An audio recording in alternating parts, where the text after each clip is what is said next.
Football made simple. Become great at your craft by finding ways to make it simple for those around you. This is the Coaching 101 podcast hosted by Find a Way Productions with your co-host Daniel Chamberlain and Kenny Simpson.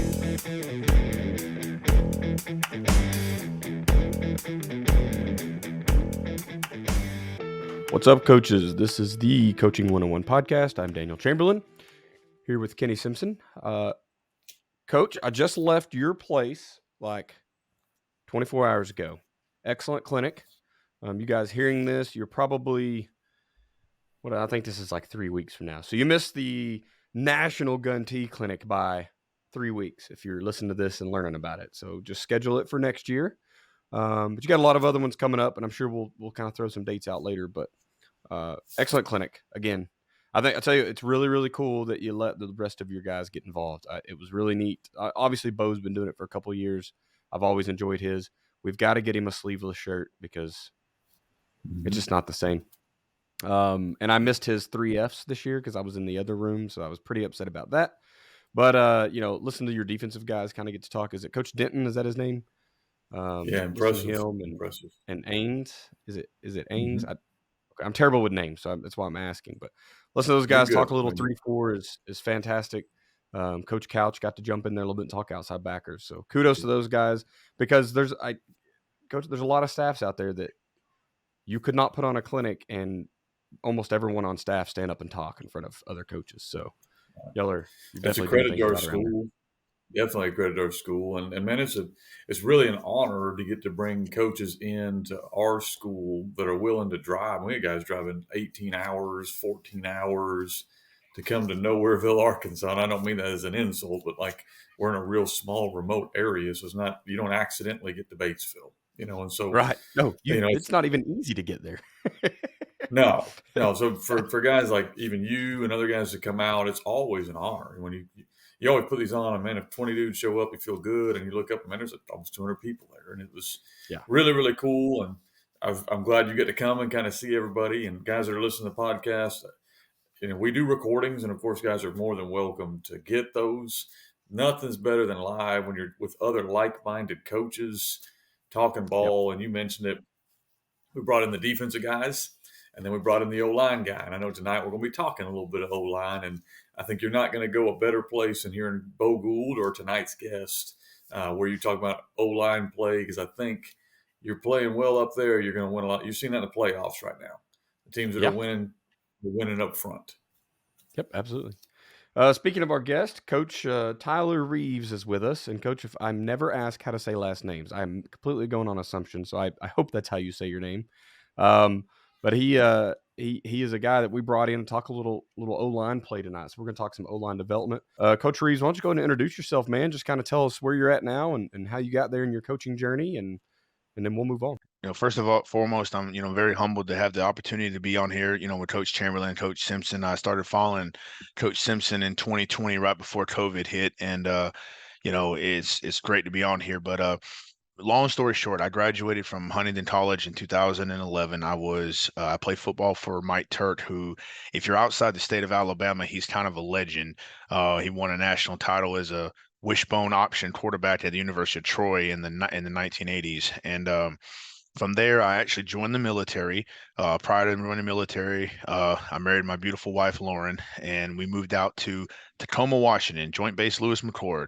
I know you're from Oklahoma, so you'll appreciate this. I did my AIT at Lawton at Fort Sill. It says I'm a artillery rat. So, spent almost 4 years out there. It was great. I met a lot of really great people, learned a lot of skill sets that are very applicable, even in the world that, of teaching that I found, especially, discipline, planning, and even delegating. And, So, delegating but I volunteered at a local high school. It just happened to be right behind the apartment complex that we were living at. And I fell in love with it. I fell in love with the strategy. And, I had spent 2 to 3 years probably filling notebook after notebook after notebook of football stuff up. And unfortunately, 95% of that stuff will never work in the level that I wanted to, but it got harder to go to PT at 4:30 every morning, and I was turning somersaults, in the afternoon, ready to go to football practice. Fell in love with those kids. I actually had to do a field training exercise halfway through the season, so I missed an entire month of the football season, and it was killing me every single day not to know what was going on. And and so finally there kind of came a crossroad time where I said, I can either get out and go pursue this, or I can continue my military career, which at this point, if I'd have stayed, I would be in like year 12. So I probably wouldn't have no reason to get out whatsoever. Um, but when it comes down to it, my wife was very supportive. She said, "Well, if you want to do this," she goes, "I'll jump in both feet, with you." We had a son at the time, and our daughter would be born in the year after. That's its own story and struggle. But I got out, I got certified. I went to a program that allowed you to change your career. It was a fast track program, so it was, full speed, full throttle. I am working a job at a Nike retail store and trying to become certified. Well, I get certified. My first job is coaching at Northview High School, which is northeast of Pensacola, Florida, just south of the Alabama line. We had three good years there. Well, the first year was a struggle, but we made the playoffs the last two I was there. Well, my head coach decided to move on. He took another avenue in life, and right before COVID hit, I was offered the co-OC and offensive line job at W.S. Neal High School in Bruton, Alabama. Well, we went through a coaching change after the year. It was a moderately successful year, but the guy had kind of he's a good friend of mine, but he had kind of run out of chances to really break through there. And so after 2 years there, I got offered a position over in the Wiregrass, which is around Enterprise, Alabama, which is in the southeastern part of Alabama. And it was one of those stories as a coach that you move over there, everything you think that should happen, could happen, is going to happen, doesn't happen, and things just kind of fell apart. We ended up going. Oh, wait, let me backtrack a little bit. In 2021 at WS Neal, we went 0-10. Um, so that was the first time I've ever been a part of an 0-10 year. Well, I moved to New Brockton High School in Enterprise, outside of Enterprise, and in 2022 we go 0-10. So I went through back-to-back 0-10 years. So when I say that I've been through the hard times, I've been through the hard times. Well, God opened the door for me to become certified as a science teacher, stepping out of the history and physical education realm. And I came to Elba High School, which is just outside of Enterprise too. It has a really, really good long-standing tradition. I know in 2011 and 2015 they were state champions. And just happened to get a chance to work with some great people. My head coach and my OC, they are just dynamic people. And I have grown exponentially in the last year.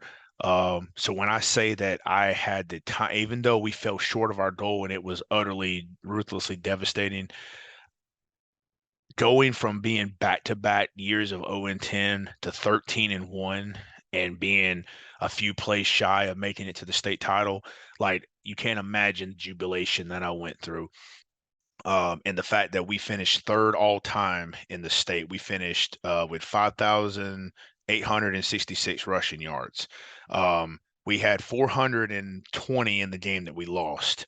So had we gotten to the state game, the record was 6,200 something. We would have broke that record, which was probably more devastating than anything for me to look back and think on. But I'm a byproduct of, look, you don't get knocked down, you don't take your lumps, and you better learn and move forward.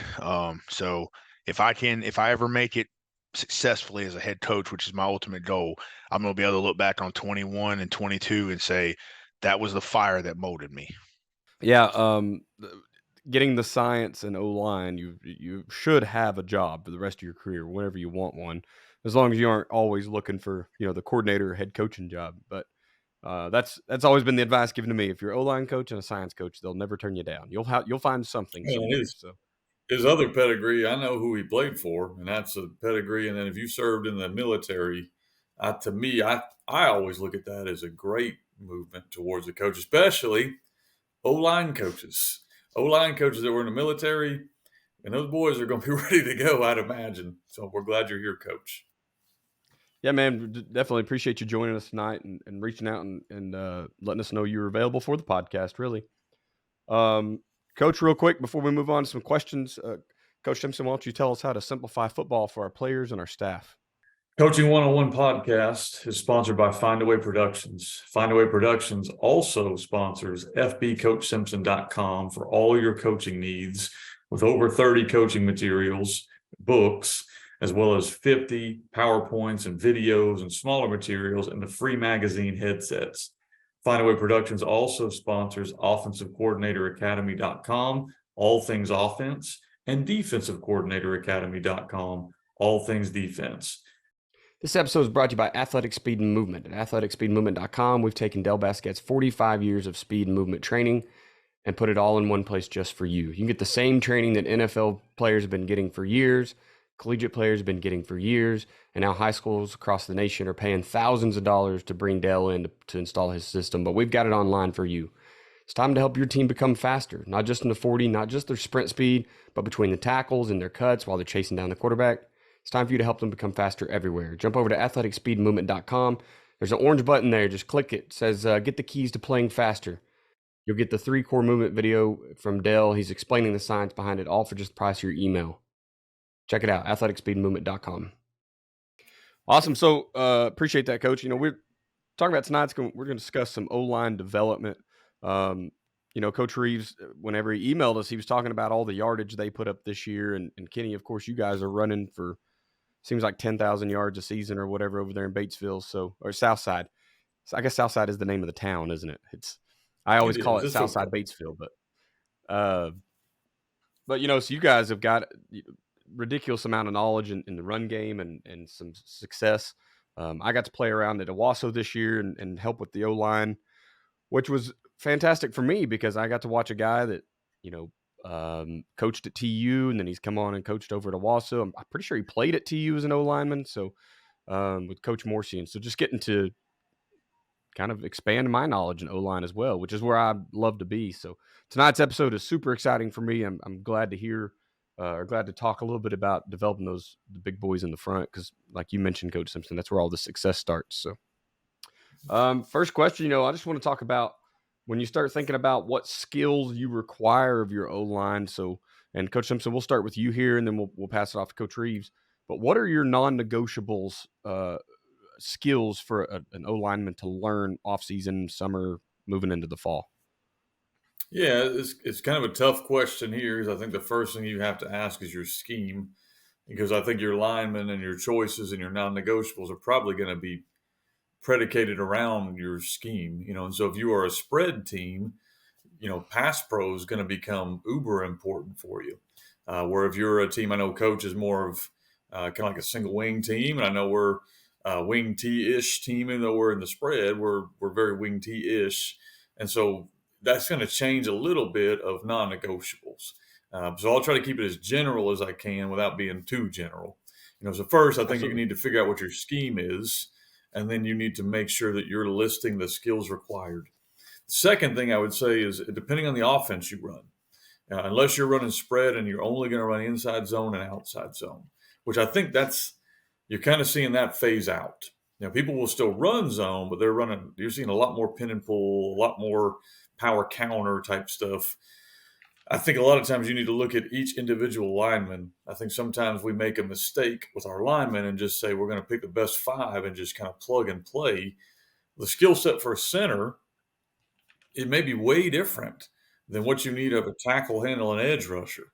Or if you're running a spread offense, which is running zone, you want big, thick guards that can kind of move. Or if you're running pin and pull, you might get away with smaller players there. So I think you have to make sure that you're not handicapping yourself to saying all O-linemen are the same, which it does depend on your scheme. And then to me, the next thing I'd kind of go with is I think you have to find guys that are willing to sacrifice and be tough. I think a lot of times, unfortunately, if you have a larger son, so you see this like in the 3rd and the 4th and the 5th grade, he's been told all his life to quit being so mean to the little kids. And so a lot of times you get these big kids with a tremendous ability. You have to almost re-break the habits and get them where we want you nasty and physical and aggressive. I think at the high school level, you can get away with not as physically talented kids that have kind of a nasty streak to them. I think as you get up to upper levels, of course, talent will eventually, kind of matter a lot more. But I think especially at the high school level, when you're picking what walks through the door, I'm taking the 5'8", 220 guard over the 6'4", 240 popsicle kid, the kid that don't really want to do much there any day of the Right. week. So I think that nasty streak is something that we look for in our linemen because they're going to be nasty. The final thing I'd say is kids that are going to be intelligent. Like I think a lot of offensive line play is about strategy, understanding how this guy is trying to defeat my block, what I'm trying to accomplish within my block, and then how that's got to look to all the different fronts we're going to see. And so I think the Absolutely. intelligence level of your lineman has to be above board. I saw something today where they're putting out what's the test they give the quarterbacks, um, whatever it's I called. can't remember what it's called. I know what you're talking about, but Yeah, but before basically the they draft, test right? the quarterbacks on this. They rank this or whatever. And you know what the highest ranked position group in the NFL was on that test? Offensive line. Like offensive linemen on average are your intelligent kids. So if you can find a smart one with kind of a nasty streak, and then you can match your skills to them. And I know that's very general, but like I can't tell you we need to work on drive blocking because some offenses don't do that. I can't tell you we need to work on pass pro because some don't do that. That's going to be a scheme question I think the coach has Right. to answer. The Wonderlic test is what we were trying to think of. That's it. That was it. Yeah. Awesome. Coach Reeves, kind of same question to you. Just what are those non-negotiable skills? You guys are, I'm assuming, a little bit more gap scheme than zone. So what are the skills you have to see in an O lineman or want to develop first or whatever? However, I should word that. Well, when it comes to, offensive line, obviously we want the guys that have that sort of dog mentality. We're protectors. The guys that line up behind us, our number one job, our purpose in that moment is to protect them. If you ain't willing to get in there and get nasty and get gritty and go toe to toe, nose to nose physical violence, play in and play out, then you're going to have a hard time adapting to that position. And so I think that as a cultural thing, that's my first non-negotiable when it comes to a skill set. And it's not even really a skill; it's more of a mindset. But we want to be able to set our kids up for the greatest amount of success. And for me, that's like building the foundation for a house. You're not going to bring in the support beams and the drywall first. You're going to pour the concrete because if the foundation is screwed up, the least bit, if it is the least bit compromised, then the rest of what you're trying to do is not going to matter. So when it comes to offensive linemen, I want to develop the skills they're going to use in the game, but I want to start from the bottom up. I want to start with the feet. Because how many times have we seen a guy take the wrong step and it doesn't really matter what he does after that? If anything is out of place with a step, then you're already behind. And not a lot of kids at high school level are athletic enough to be able to compensate, for that when we get into the play. So the first thing I want to do is I want to make sure that the feet are, trained to be able to do the things that we want them to do. So when we're base blocking, so that first step, when I'm stepping on the power line where my toe is right beneath my chin, right beneath my chest right there, I want to make sure it is pointed. It's like a dagger going directly where I want to go. When we're down blocking, and we take that drop step and open it up where we're putting our crotch right down the center of the guy, that we are able to then step and explode into the block. So the feet have to come first. And this coming spring, because I'm going to be incorporating a lot of new guys into an offense that was pretty successful this past year. We're going to go back to elementary school level where we're going to take one step at a time. And then we will graduate as we go. And just because I don't like taking anything for granted when it comes to offensive line, I'm a perfectionist, and sometimes I really get on some other coaches' nerves because I'm like, nope, we missed that. We got to run that again, But it's like, hey, we got to move on, coach. We'll be here for 30 minutes if you want us to be. Second is the eyes. So the feet have got to get us where we want to go, right? It's kind of like a vision of anything you want to do in life. So your feet have to move. Nothing's going to come to you. You've got to go and make it happen. The second thing is you got to be able to see where you're going. So as an offensive lineman, when I take my first step, so I take my power step on a base block, and I've got my eyes now on that V of the neck, which is right here, that little V that the shoulder pads made. So I have got my eyes square there. So if my steps are wrong and my eyes are not in the correct place, then we're going to be wrong. So when we are scoop blocking, which is basically we are stepping, ripping through, and just basically we're backside of a play and we're trying to get around people who are not going to be deciding factors. I get on the opposite side of the drill, and while I'll explain some of this later, I make them look up. Like I want to see them looking directly at me when they go. So that'll be step, number 2 as far as skill sets.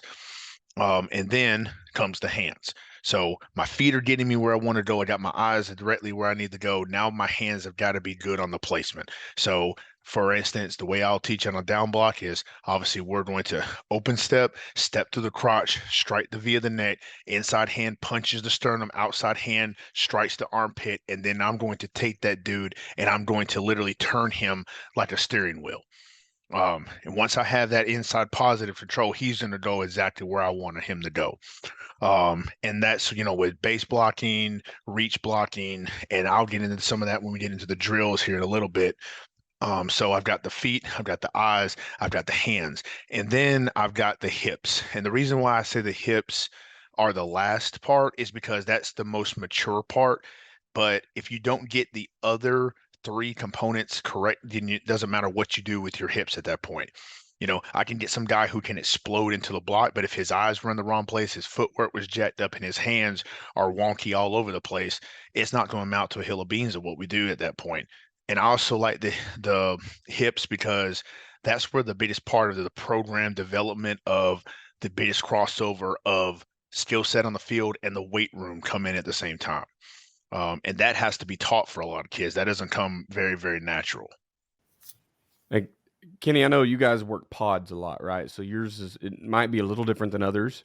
But what are kind of the everyday drills that you find are the best at developing your O-line?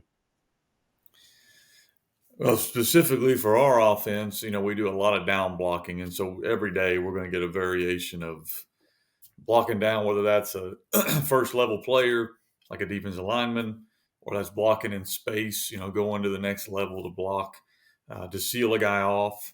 And so we do a whole lot of, we do so much pin and pull, understanding how to seal a guy inside is important. And so that's our down blocks. We're going to get that with probably every kid in our program. And if you run any version of pin and pull or trap or power or counter, you probably need to work that stuff. Like you need to work down blocks every single day.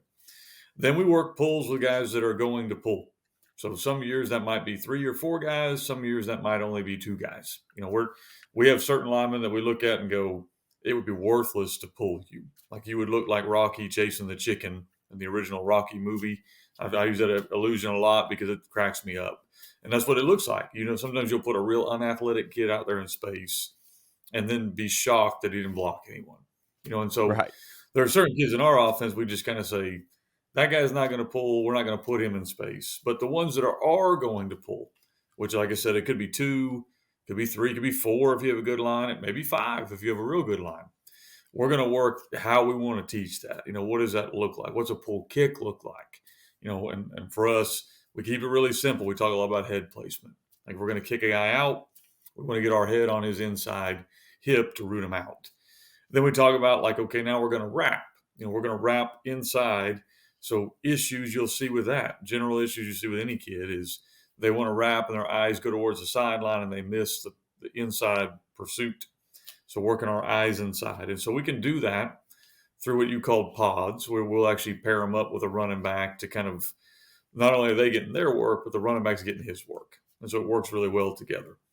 And then depending on the season for us, some years we throw the ball more than others. A lot of our throws tend to be off kind of like sprint out or boot action or play action.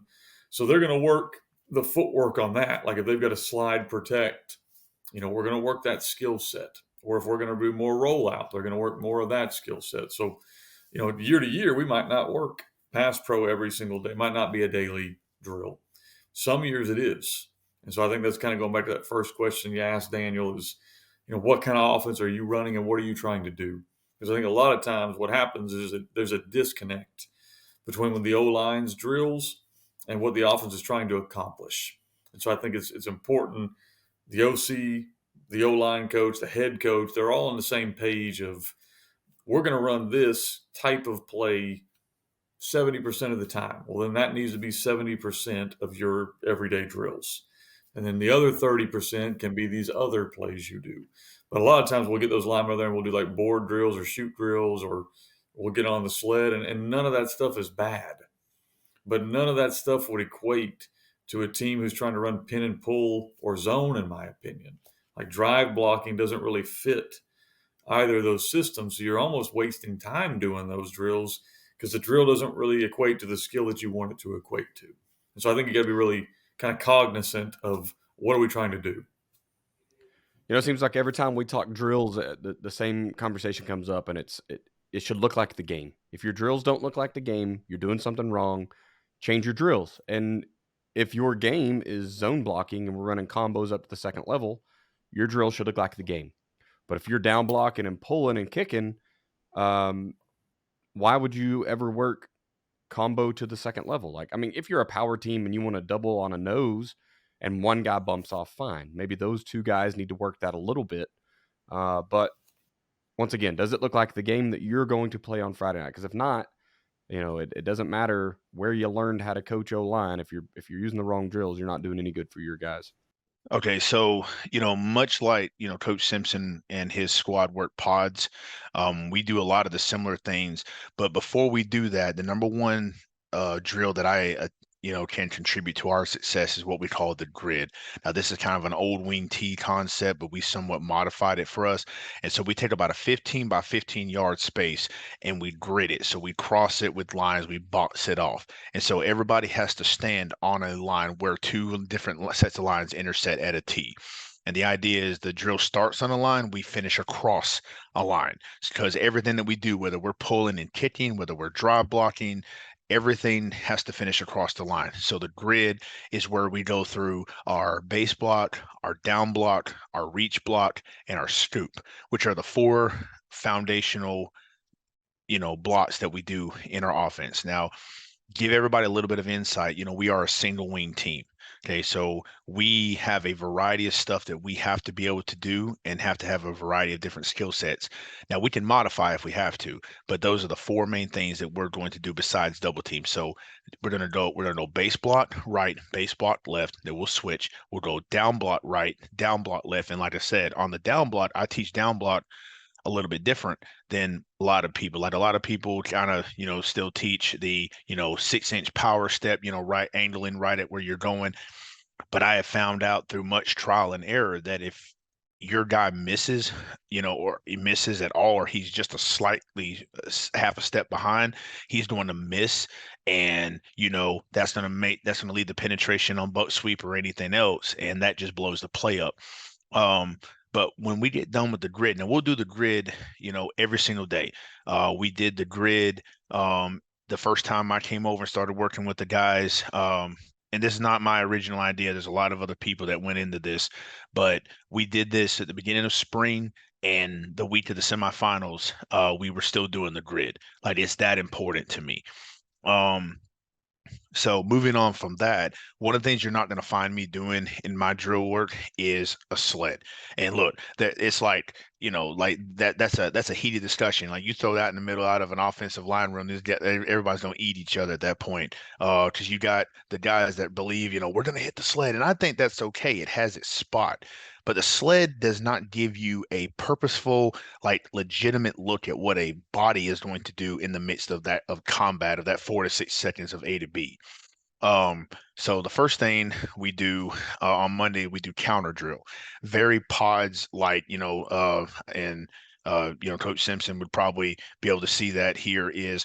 So counter drill is basically we're going to have a center or our Y, because we are tackle over. So we have a Y that's on the nub side, or even a quick guard. And I'll go into that a little bit later. is basically one guy has his heels up on this like long, like yellow dummy that we have. And so he is down blocking. That's the main thing he's working on. He's taking the grid and applying it to a drill. On the back side of that, we're going to have a guard that pulls and kicks a defender, or I will make the defender squeeze. And so we will wrap, we will strike, and we will pin. And the other guy, the outside tackle, is going to basically wrap around the edge of the dummy, simulating play side A gap, which is where our outside tackle has to wrap through for trash cleanup on our counter. Now the outside tackle is very much interchangeable with a blocking back, because when we pull on counter, we're pulling and kicking with our guard. Our blocking back is wrapping through for linebacker one, and our outside tackle is wrapping through play side A gap or A gap for trash cleanup. So we always have three people pulling. And this drill, it basically teaches the skills that we need to be able to see that. And sometimes I'll have the linebacker fire real quick, because that now trains the outside tackle. I got to have my eyes up, ready for trash to come through immediately. From there, we will also go into what we call our power pull drill, which is simulation of our sweep. Very somewhat buck sweep like, but more traditional sweep. Where a blocking back will have a guy, he will either J block or kick out, or he will pin, and the guards have got to get depth coming around. And I will use guards and sometimes our tackles to cross train them, but they will get depth and they'll come around. As soon as they take that step, they get depth looking around. And so they have to do opposite of what the blocking back does. The blocking back kicks out. First guy wraps up, second guy comes through for the backside trash. If he pins, we're coming around the ricochet. So when I say ricochet, so when I get that down block, I'm like a bullet coming off that ricochet, looking for the eyes inside. And then here comes the backside guard again for trash cleanup. And then you can start firing, do multiple different things. I like to put my guys in very, very strenuous situations, because again, military side of me, when you fall back, you fall back to the level of your training. From there, uh, I really like our Dingo drill, and being a single wing team, when we double team, we are not looking to come off of people. We're not galloping. We're not piggybacking. I'm not flipping a guy up and then watching my inside eye for linebacker trigger. No, it's two hungry, starving dogs on a bone, and we are just trying to just beat the ever-loving crap out of that dude. Like, I want the back of his skull on the ground. Like, I mean, here's the thing. Our mentality is we're not trying to win sportsmanship awards around here. Now, we're not going to play dirty, but you're going to pick your carcass off the floor every single time. I'm not helping you up. Get your own self off the floor. We didn't get in this ball game to be good sportsmanship and, ice cream and everything else like that. That's not football. If the guys that they don't want it, then they find someone else to play that position. But you're going to be dogs on a bone. And so the Dingo drill basically is our double team. And so we will do it three different ways. We'll have it to where we have two guys and a defender in the middle. Well, first of all, we'll start in the middle, and the coaching points are you're going to step to your help. So if I am on the right side, my first step has got to be my left foot, because I'm stepping to my help. So we're both going to strike the V of the neck. So one helmet's coming here, one helmet's coming here. We're punching inside and we are lifting and we are driving that dude. Now, it's a little bit against traditional like power type double teams, because a lot of guys want you to step away and then bring that extra foot or whatever to be able to set the guy up. But here's the deal. Our plays hit so fast that if that guy crosses my face, so if I step with my left foot and that guy crosses my face, he's basically creating a hole for us, and we're going to be gone anyway. So I don't really put a whole lot of effort. Now, I don't want my guys falling on their face. So that makes you look stupid. It makes me look like I don't know what I'm doing. But we want to be aggressive. And then what will happen is, so I have the two guys, and then I'll move the defender over. So the first guy is the anvil, then you got the hammer. So I'm still stepping with my foot to my help. So if I am on the right side, I'm still stepping left because my help is on my left. All right. I'm still going to aim for that right V of the neck. And then here, once I stone the guy, here comes the hammer that's going to just absolutely lay this dude out. And then vice versa for the other side. And then we have the trap drill, and that's just simulating, down blocking, pulling and kicking, down blocking, pulling and kicking. And And I can get into some more nuances another time, but we run trap a little bit differently than some people. Being a single wing team allows us some, I guess you say, uh, privileges that some offenses don't. We trap B gap defenders, but what we do against A gap defenders where we have an open B gap is our guard will block down on the A gap defender, and then suddenly it becomes like a different version of power where our guard will wrap for linebacker one and our blocking back comes around for linebacker two. So that's all of our drills in a nutshell. And the great thing is you give me 20 minutes, I can get through the grid, counter drill, and one of those other variations in that amount of time. Um, so you don't need a lot of fancy equipment. I literally can take $150 worth of equipment and I can, build every skill set that an offensive lineman needs. Yeah, Coach, you're spot on with the sleds are great. Maybe early summer or something, or midsummer. I think there's a point when they outlive their usefulness, and it's exactly what you're just now saying. That is not a moving target. That is 5 of us pushing at one direction all at the same time. And I don't know offensive play that all 5 linemen are doing the exact same. I mean, I guess zone is at least you're taking the same angle, but we just talked about half of them got to go to the second level, and half of them are staying on a big boy on the D line. So, yeah, getting the groups to work together.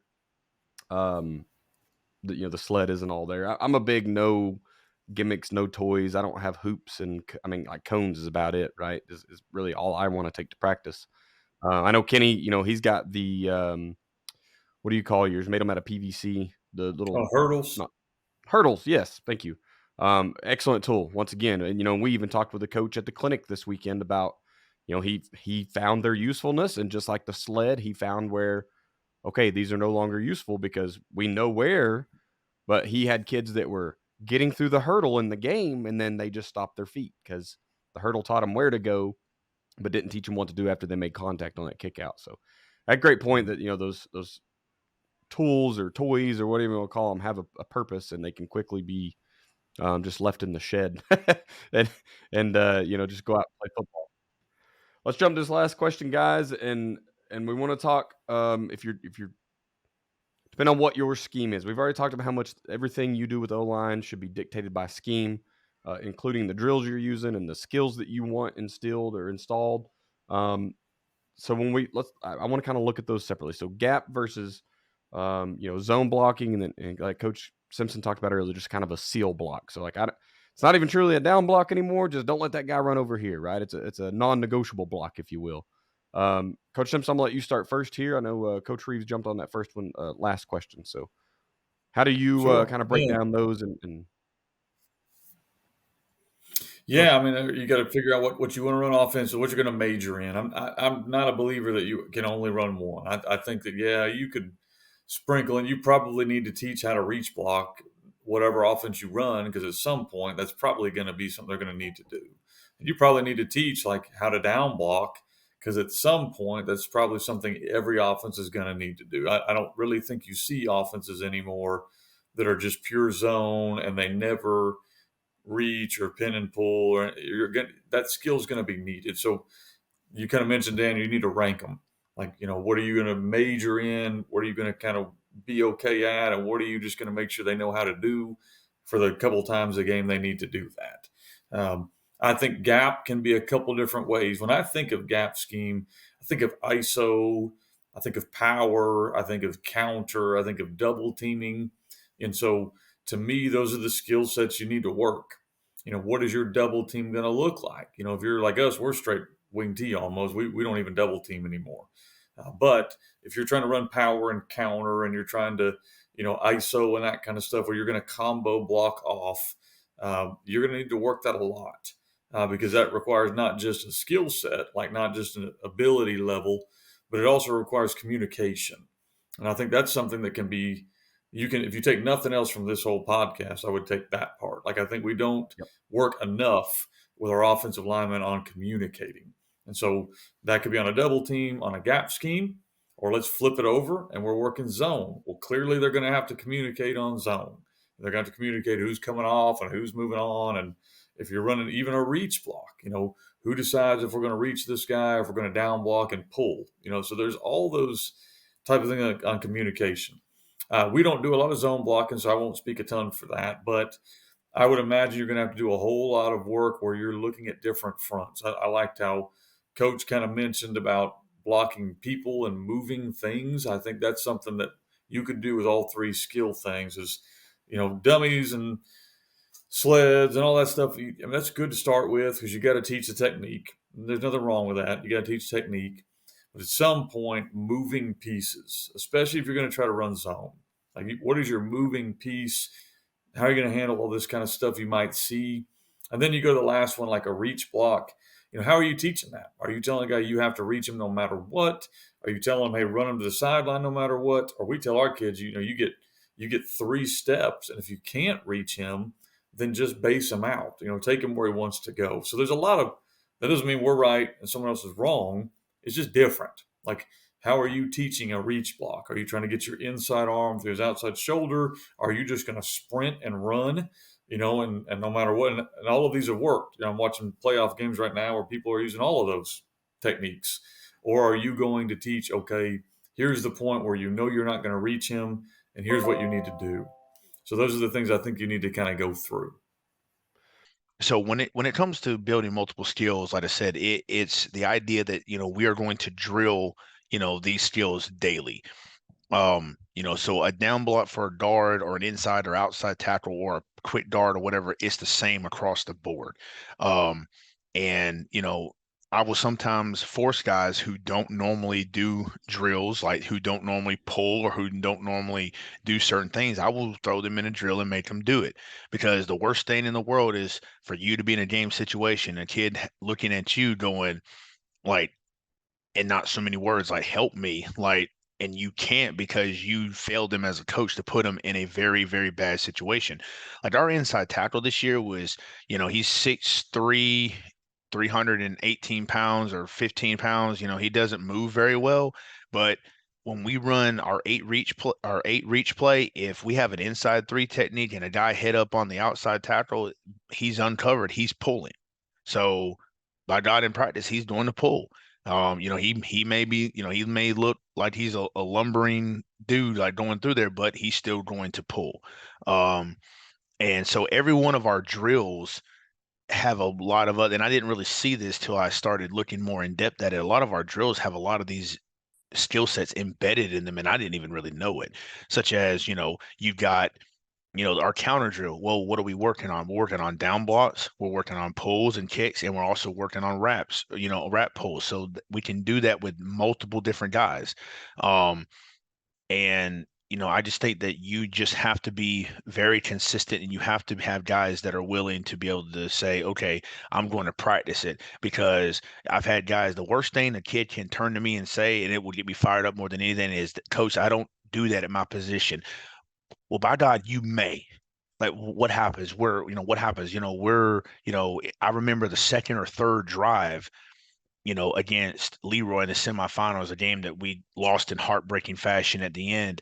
One of my starting linemen takes a nasty blow to the back of the head, and he has to come out. Well, a ninth grader is now in the ball game against one of the best defensive fronts we've seen all year. And he told me the other day, I was like, you were overwhelmed a little bit, weren't you? He was like, yeah, Coach, I was. He goes, but he's like, I was a lot more prepared because we did some of these things at practice. And I knew it. I mean, he's a ninth grader against guys that are 11th and 12th graders that are just animals, but he's out there fighting his butt off. So I just think you've got to find ways to steal time. It's kind of like stealing special teams time, for a head coach. You got to be able to steal those skills, and teach them to, your O lineman, because somewhere down the road, somebody's going to have to do something they're a little uncomfortable with, and better make it uncomfortable Monday through Wednesday rather than on Friday. I love that you said communication, Coach, because I'm from Oklahoma. I'm an OU fan. They're from a Baker Mayfield fan, and I just watched the Lions do very simple outside linebacker blitzes and eat Baker's lunch today. And it wasn't necessarily eating his lunch, but the O-line's not communicating. The running back's not communicating, right? And these are paid professionals. I mean, big time paid. And they still can't get the communication down. So it's, the quicker I feel like you can get that installed and talk. We're talking drills. When I started installing zone, I don't know, 3 years ago, I guess, our drill was just have our guys line up and they just kind of jump and flip and do a 180, and they got to quickly talk about who's covered and uncovered, right? We're just doing covered, uncovered. And then, then you progress that into like naming what block that would be. So we always named them something weird. Usually let the kids end up naming them, but a lot of people call them like ace, deuce, tray one way, and king, queen, joker, whatever the other way. So you get a front side and back side call, but that communication is hard. It is something you got to rep a ton of, because we sitting through your guys' defensive thing just the other day at the Gun T clinic, and listen to all the ways that they're trying to change that for a 15, 16, 17-year-old O-lineman. I'm going to, be stemming my guys around, moving them pre-snap. I'm going to show a blitz and bail. I'm going to hang it back and blitz. Like, communication's hard, and we're trying to do it right at the snap anyway. So if you're not working it, man, they're going to get in a pickle pretty quick. Last part here, Coach. I know you, we want to do the what not to do as a coach. So why don't you go ahead and give us our what not to do as a coach lesson for the night? Sure. I kind of hit it earlier, but I want to kind of hit it again here is I don't think you need to treat offensive linemen as the same, and not just positionally. So I've already kind of mentioned that. I won't rehash that too much, but, treat them with the skills that they do. But you also I think you need to be able to move your offensive lineman around. Like, I think it's too many times we say he's a left tackle, he's a right tackle. Well, think about this. If you did the same thing with receivers, he's a left receiver, he's a right receiver. Well, we're going to put our best guys over there on that guy, and now we can negate him. Well, you do the same thing. Unfortunately, a lot of times we do the same thing with our offensive linemen. We just we stick them left and right, and as a defensive coordinator, we're going to figure that out. Like, we're going to figure out you're running behind number 70, so you might as well move him. Like, you might as well get him to the action or get him where he can pull or do different things. And so I think that's something that you don't see really at any level unless you're seeing some of these random power teams or strong and quick side teams. We run that. But that's really why we run that, where we can now get a guy into a position where he can be successful and we can hide their deficiencies. And so I think that's something that oftentimes offensive line coaches, or just really in general offensive coordinators, we really do a bad job of, is we don't see the unique skill set of what our kids bring to the table, good and bad, and then help them with it. I'll give you a story about Bo real quick, because I know we're probably getting close here, and I want to let Coach talk a little more because we brought him on here. But so one time we're out there, and there's this old mouthpiece that's been laying on the ground that one of the kids picked up. Said, "Hey, Coach, this is somebody's mouthpiece," and he was talking about how you just have to be tough. Like, he was mad about, I don't know what he was mad about. And he goes, "Let me tell you what about tough is I don't even care about." And he stuck the old mouthpiece in his mouth and coached the next 2 snaps with that nasty, disgusting thing in his mouth. And I'm telling you, there's something about it where, like, our kids, my eyes were huge, so I'm sure our kids were. And just something about that mindset that, like Coach hearing Coach talk, you can hear Bo talk. Your kids will take the mindset of their coach. And so they're going to take your mindset. Well, guys, Coach, man, we appreciate you for being on here, and we listen, guys. This Coach Reeves is a testament. Like, if you want to come on the podcast, you have something to bring to the table, email us, because that's exactly how he got on here. So shoot us an email. He got to tell us about all their rushing records, and they ran for a whole bunch of yards this year, and that's what we're looking for. Guys that are successful, that know what they're doing, want to come on and talk a little bit of football, and that's what the podcast is about. So not just me and Kenny. I don't really have any success, and Kenny, y'all will hear all about his for the other 21 episodes this season, and all the ones in the future. So we love hearing other guys that are successful too. You can catch me on Twitter and X at Coach Chambo OK. My email is chamberlainfootballconsulting@gmail.com. I know it's long. You type it in once. We started communication, and you don't have to type it anymore. It's great. Just look it up by name. Coach Simpson, where can we find you at? All things FB Coach Simpson. So FB Coach Simpson on Twitter, fbcoachsimpson@gmail.com. Of course, my website is fbcoachsimpson.com. And Coach Reeves, we appreciate you coming on. And man, it's pretty cool what you've done. And I like guys that, are able to turn things around and kind of stick with it. So we really appreciate you coming on. Podcast is at Coaching 101 Pod. We want to thank you for being a listener to the Coaching 101 podcast. We hope you'll join us next week as we continue to make the complex more simple. Please consider subscribing to the show so you'll always know the new episodes are out. We'll leave you with this. It's hard to beat someone who never quits. No matter the situation, find a way.